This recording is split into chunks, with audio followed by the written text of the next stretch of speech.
Vosh, Hamas, by and large, have ditched the anti-Semitism and clarified their position on it. You can criticize them without spreading misinformation. Okay, sure. I mean, all I'll say, the most effective pushers of anti-Semitism on earth right now are Zionists.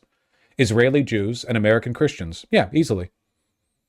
How much anti-Semitic propaganda have I heard from Hamas? None. I don't even speak Arabic. How much have I heard from Zionists? Well, it's broadcasted day in and day out from American and Israeli news. I have no choice but to hear it.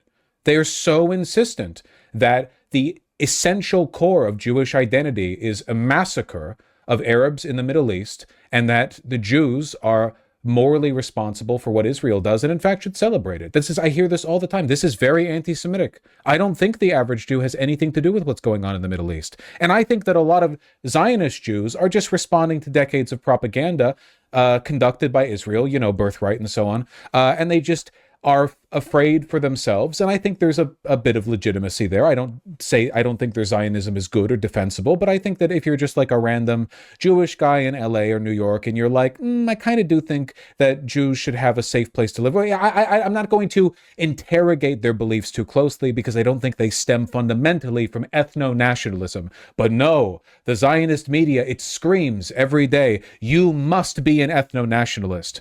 Saran Mamdani, you don't think ethno-nationalism is good? We're going to remind you of this day in and day out, before your mayorship, after your mayorship. Everyone must know this great crime Saran Mamdani has committed. He doesn't think Israel should be an ethno-state. How dare he? I think this is anti-Semitism.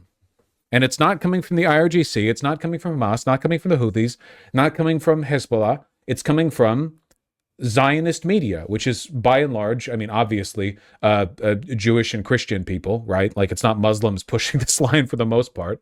And I think it's very insidious. Sorry, I know I rambled there for a bit. I think it's important to, hold to that distinction.